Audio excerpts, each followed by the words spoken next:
So WhatsApp has begun what will surely be a multi-million-dollar marketing push to tell you that the company that has eroded your privacy, Meta, is now going to champion your privacy? You've got to look into this. Welcome back to the channel. Do be sure that you click all the buttons or smash them as needs be. Get subscribed, turn on notifications, or resubscribe if you need to. Sometimes this platform is not very good about maintaining your subscriptions. But here we are on Twitter. This is Will Cathcart,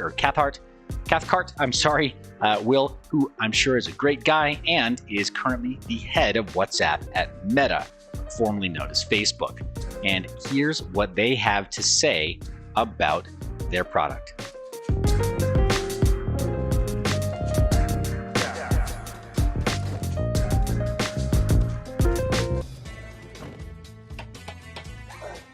You? That's open. Whoa, whoa, whoa. What's up? It's open. Yep, so it is. So this one's open too? That one's open. Why are you delivering mail to me that's open? Well, don't worry, nobody read them. Oh, the mail is open. Why? Oh, that looks kind of serious. This is all my information on it. I know, I saw them. This is my family here. Picture of me and my wife. Do you want to pay a bill since you went through them? Privacy's important to you? It is, to everybody. Yeah, privacy is really important to me. SMS, unencrypted text, they're just like these, they're open. What are you talking about? Like if this was an unencrypted text, Yeah. I just read it. Just like this mail. You get on my nerves. You take this. Goodbye. Every text you send is just as open as your letters. Your texts are open. Here we go. Two truths and a lie, my friends. That is what I call two truths and a lie. Unfortunately, we got to go through this because, well, WhatsApp is out here spending perfectly good marketing dollars to try to tell you that WhatsApp is the secure and private alternative. Why would they do this, first off? Well, I imagine that there's a bit of a threat, bit of pushback based on people's accusation that Meta and WhatsApp are not as private and secure as they could be, and that Meta and WhatsApp, well, are trying to draw in a much larger user base, which they've enjoyed for many, many years, into insecure products. But without going into some of the history of keeping perhaps insecure plain text username and password files that could be hacked, let's look at some of the other underpinning considerations here. This is Edward Snowden. I'm sure he needs no introduction to you. This is back in 2016. He talked about how privacy is for the powerless. And specifically, it says the problem with people who claim that they do not need privacy because they have nothing to hide. It's like saying, well, his argument is that it's not so much that you may have something to hide, but once authorities take an interest in you and you no longer can hide, well, he says if somebody is programmed to see patterns of criminality looks at your data, they're not going to find you, they're going to find a criminal. So even though you may believe you have nothing to hide, that definition as to what is worth hiding can vary wildly from one person to another and from one administration or political party to another. So you may think that you're safe today, but you may not be safe tomorrow. And privacy means staying safe, rather having nothing to hide, not just today, but indefinitely, and from everybody who is in a position of power to do you harm. So there is a little bit of an issue with people who think that they have nothing to hide. But let's move on even further. This is a blog article on medium.com by Gregorio Zanon, who says that no end-to-end encryption does not prevent Facebook from accessing WhatsApp chats. Now this was posted back in 2018 when much ado was made of WhatsApp using the Whisper protocol from an application called Signal to encrypt its traffic end to end. But there is a little bit of a problem here, and that is that the end-to-end encryption used by both WhatsApp and Meta or Facebook is for transport only. There is an intermediary, there is a centralized service and a centralized server. So what amount of metadata that isn't encrypted is still stored on Facebook's servers. Be very, very clear. There is a certain amount of metadata that, while it may not be the substance, the main body of your message, there's a certain amount of your metadata that will always be held by Facebook. While it might not be the core message, there's quite a bit more. We'll talk about that in just a minute. But for right now, the end-to-end encryption doesn't even prevent Facebook from reading the substance of your chats anyway. And he goes through the process, laying out exactly how this could be done. and even leaves a precedent, and went out of his way to apply the process that he proposes himself and de-anonymize messages, show how a developer could de-anonymize messages from WhatsApp and then have them read into the Facebook Messenger or Meta's family of mobile applications so that they could then reside on the Meta or the Facebook servers. So it's extremely well written, it's extremely well laid out as an argument. I agree with it fully, but let's go deeper than this, guys. There's a much bigger problem. Why is WhatsApp trying to tell you that they are for privacy? I think that's the big question that I have. Why would they do that right now? Many, many years now, it's been that most people who are serious about privacy haven't really considered WhatsApp to be a privacy-oriented messenger. And beyond that, this is Facebook now rebranding to Meta that we're talking about. They've never been known as some sort of benevolent champions of privacy. I mean, right? I don't really need to go over that here. I've got some pretty strong feelings on big tech, but I don't think anybody would say that Facebook's core mission statement is to preserve the privacy of all of its users. Guys, it's a social media platform. They want more users to be more open, and they want more of the data of these users so they can market to them. They've been an advertising company for, the last 10 years or so, after they finally got critical mass in terms of user base. I don't think anybody questions that that's their core mission. That's their core business model. So why the push now? Well, let's jump back in. I think in part, it's because, first off, here's a primer, by the way. I just had this lined up in case you wanted to see this primer on public key cryptography. I'll put that in the notes down below. But I think the biggest issue is that you have organizations like privacytools.io. Here under their messaging tab, you'll notice there's not a single Facebook or Meta application in sight for their top recommended applications for privacy. And their top recommendation now is Session, as is mine. We'll go over why I think that is in one of these whiteboard sessions here before the end of the video. So stay tuned. We're going to take a look at that as well. But they recommend Element, Status, Signal, even centralized services like Threema that are premium paid for applications. Even Threema and Briar, others, over anything like WhatsApp, let alone any other Google Messenger, Google Meet, even though they claim that it's end-to-end encrypted. None of those big tech applications are suggested here. And therein lies the problem. Big tech knows that it is against the ropes when it comes to a privacy orientation for their end users. Nobody believes Meta when they say that WhatsApp will be used to keep them private. And that really cool looking, really convincing looking video, guess what? That's the argument that we've been using for years, trying to tell people why they should not be using WhatsApp, but they should be using more secure applications like Signal and the other ones shown on privacytools.io. But let's jump back in to the main message here. Here's a breakdown of a couple applications, the two most popular applications that most people, when they talk about using encrypted end-to-end messaging services, they'll sometimes mention WhatsApp, but then they'll revert saying, well, Signal is easy too. I'll just use Signal because I can download it from the iOS App Store. It's never been delisted from iOS, by the way, and nor has it ever been delisted from Google Play. They've always had it listed and in good standing and never had any concerns with listing it. So big tech seems to really love Signal as well, even though they're not direct sponsors of Signal, but we'll talk about that in just a moment here. First off, WhatsApp says that it's end-to-end encrypted, but we already talked about how there's a problem with that end-to-end encryption. So I'm going to put a little question mark next to that. I don't think it really is. But it also happens to record your phone number. Well, guess what? So does Signal.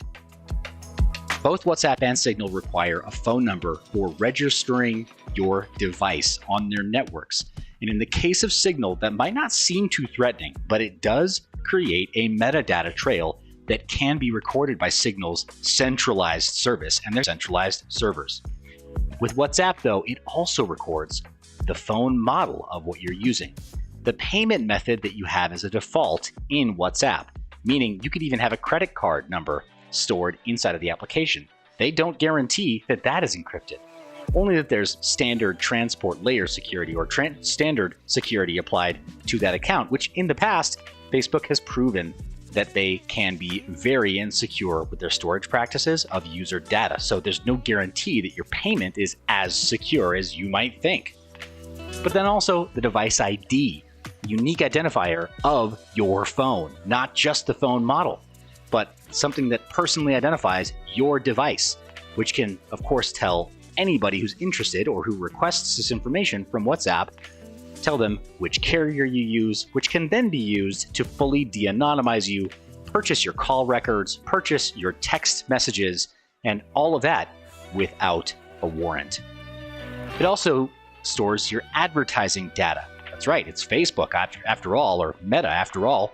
They have an advertising ID for you. They have an advertising profile set up just for you. And WhatsApp is part of that metadata, that file that lives with your identity on Facebook servers. That all lives on WhatsApp, as well as your email address if you've been foolish enough to leave one within your WhatsApp user profile. But guess what?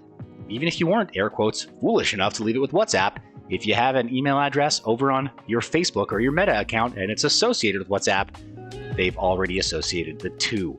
So that, and then much more user data, much more personally identifying information that could be aggregated by Facebook, is also shared with WhatsApp. With Signal, of course, it's a phone number and then a connection graph related to that phone number. What do I mean by connection graph? I mean that as you import your contacts into Signal in order to find other users by their phone number, that is stored on Signal servers.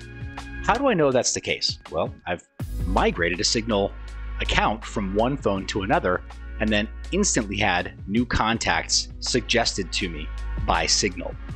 That didn't happen because of phone numbers that I had on the new device.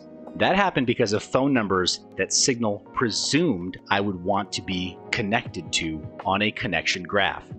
I no longer feel like Signal is the top privacy application for day-to-day use. Do I still use it? Yes, I do. But I do have a more strong recommendation in Session. Let's take a look at Session or getsession.org, their FAQ.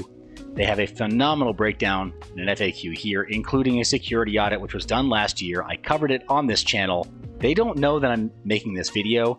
They don't pay me. They never have. Even when I interviewed their leadership twice, I was not paid to do so because I feel so strongly about their mission that I just wanted to talk about it publicly because they were working on this. And they finally got around to a usable state based on the interview that I did a year and a half ago with their CEO. They finally have been able to deliver on that roadmap, and they've been doing it at a relatively consistent pace. I'm convinced it works. It works exactly as they promised it would. It took time, but they did deliver. They've done a very good job. But it's become my top recommendation. And guess what? For good reason. It's even become the top recommendation here on privacytools.io. It's right there in a stacked ranking at the top of the list. And it's available cross-platform. All phone OSs, all desktop OSs. I run it on Linux, and now it finally routes voice calls. Yep. We'll talk about why that's important in a minute. Take off all of these coverings. It uses end-to-end encryption as well. But the reason that matters is because instead of going to a centralized server, like Signal does, it goes to a decentralized network of servers. And it uses custom onion routing within that server network. If you're not familiar with what Tor is, check out the video on my channel that goes over what the Tor network is and how onion routing works. But it's a very, very distinct method of sending these messages through the internet versus Signal. Session is head and shoulders a better, more anonymous, and more private Signal routing messenger. It uses public key crypto accounts. Again, if you're not familiar with what that is, the link to this is in the description. I'll tell you about public key cryptography and why public key cryptography matters. And it's the first onion routed voice application. Yeah, did you know that? There are no voice applications that run on the Tor browser, for example. Maybe there are some that run somewhat well, but intermittently. None of them have consistent enough throughput to be able to conduct a voice call, not just send voice memos, but have a voice call the same way that you would have a phone call. Session does that on custom onion routed networks. It's pretty amazing. And they're working on releasing video for that as well very, very soon. I realize we kind of strayed a little bit from this main news. I just wanted to say that I'm reinforcing what I've said before, and this is not actually a big news article. I just want to come back to it. We need to question, is WhatsApp safe for privacy? I think the answer should be, for anybody who's paying attention, pretty much a resounding no. And you have really solid reasons to doubt WhatsApp being a good privacy-oriented messenger. End-to-end encryption is not enough. It's not even the tip of the iceberg. So many other things can be used to de-anonymize you, to steal your data, to use your data maliciously, but also just use it for marketing, which could be a nuisance. And WhatsApp checks a lot of those boxes for malicious use and collection of metadata, and perhaps even, well, I guess just nuisance use of those data, but perhaps also in the worst case scenario, if it is left insecure as it has been in the past, potentially also putting your data at risk, which by default also puts you at risk. I don't trust it, bottom line. And I appreciate you watching this video all the way to this point. Let me know, what do you think down in the comments section? Do you use Signal? Would you try Session if you got a recommendation from somebody like me? Would you be more interested in trying out some of these other privacy messengers or seeing them demonstrated here on the channel? Tell me down in the comments section so that I know which direction to go with my future videos and updates on privacy. I do believe that privacy is a fundamental human right, and that if we're questioning whether or not we deserve it, or whether or not we need privacy, then you might need it more than you think. Anyway, appreciate you watching to the end. Do be sure to subscribe to the channel. Remember to stay private and mind your biz. Thanks for watching all the way to the end of the video. Be sure to like and subscribe, and then check out mineyour.biz to sign up for Mine Your Biz Insiders, our exclusive newsletter where we talk about all kinds of mining deals, crypto-oriented deals, security deals, privacy deals, and everything that we can't personally bring you here on the channel, but can talk to you about in email. Also, check out our swag shop where you can see the Mine Your Biz phone. You can also see dedicated sites for Bitcoin, Monero, and other meme coin swag, as well as our friends over at Flux Network. All right, guys, thanks for watching to the end. You know I love your face. Remember to stay private and mind your biz.